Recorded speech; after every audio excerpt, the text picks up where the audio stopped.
अभी चुपचाप हैं, लेकिन कभी कभी गुस्सा आ जाएगा तो फिर वही हो जाएगा जो हम लोग नहीं चाहते। मानसिक संतुलन खो गए हैं और किसी जाति विशेष पर टिप्पणी करना। कहते हैं कि जीतन राम मांझी को थोड़ा सा संस्कार तो है नहीं, इनकी बुद्धि जो है, उनका भाषा जो लैंग्वेज है अच्छा नहीं है। इस पंच से ऊपर उठ करके बात करते हैं। हमको स्लोगन ऐसा व्यक्ति को हम लोग देखना नहीं चाहते हैं इस धरती। जीतन राम मांझी के बयान के बाद बक्सर में भी सरगर्मी तेज हो गई है। ब्राह्मण उनके निशाने पे हैं और बक्सर ब्राह्मण बहुल क्षेत्र है। बक्सर में आज हमने प्रतिक्रियाएं जानी ब्राह्मण समाज की जो उनके खिलाफ आई है।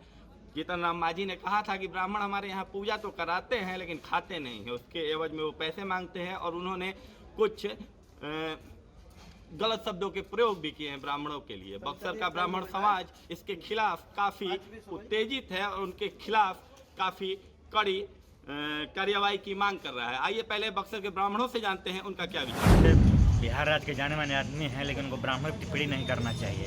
अभी ब्राह्मण को जानते नहीं हैं कि ब्राह्मण क्या से क्या कर देते हैं। ठीक है, बोल देते हैं कभी कभी हम लोग अभी चुपचाप हैं, लेकिन कभी कभी गुस्सा आ जाएगा तो फिर वही हो जाएगा जो हम लोग नहीं चाहते। मानसिक संतुलन खो गए हैं। उनको नीतीश कुमार जी रांची भेज दे, वो पगलखाना के लायक है। कि राजनीति अगर कर रहे हैं और ब्राह्मणों को कर रहे हैं तो हम इसको मानेंगे कि वो मानसिक संतुलन खो बैठे हैं। इसलिए कि ब्राह्मण तो मार्गदर्शन होता है समाज का, और किसी जाति विशेष पर टिप्पणी करना ये बहुत ही निंदनीय है। मैं इसको उनका मानसिक संतुलन खोना मानता हूँ। उनका भाषा जो लैंग्वेज है अच्छा नहीं है। पूरे बिहार के ब्राह्मण उनके प्रति गर्म है। उनका बोली वचन रहन सहन ठीक नहीं है। ब्राह्मणों के प्रति ब्राह्मणों को गाली दे रहे हैं, अब शब्द भद्र व्यवस्था भद्र बोल रहे हैं, अभद्र बोल रहे हैं यहाँ के ब्राह्मणों के लिए, पूरे बिहार के ब्राह्मणों के लिए। क्योंकि इतने बड़े ओहदे के व्यक्ति को इतने छोटे शब्द नहीं बोलना चाहिए, वो भी ब्राह्मणों के प्रति। आज उन्होंने ब्राह्मणों को गाली भी दी है। वो गाली अपने आप को दी है, ब्राह्मण को नहीं। क्योंकि ब्राह्मण तो कुछ देगा तब तो लेगा, उनकी गाली उन्हीं के ऊपर जाएगी। क्योंकि ब्राह्मण उनकी गाली का उनके व्यक्ति को कोई सम्मान नहीं कर पाएंगे। इस तरीका की उनकी रवैया रहेगी। जैसे बक्सर जिला के ब्राह्मण लोग हैं सब उस पर गर्म है, अभद्र की व्यवहार कर रहे हैं, और भी उनका जो नैतिकता है वो ख़त्म हो चुकी है ना। वे व्यक्ति ऐसा व्यक्ति को हम लोग देखना नहीं चाहते हैं इस धरती पर। जीतन राम मांझी को यह समझना चाहिए कि हमारे शास्त्रों ने कहा है जन्मना जाए तो शुद्रो। जन्म से सभी शुद्ध ही होते हैं। संस्कार द्विज उच्चते, संस्कार के बाद सब अपनी अपनी जगह पर होते हैं।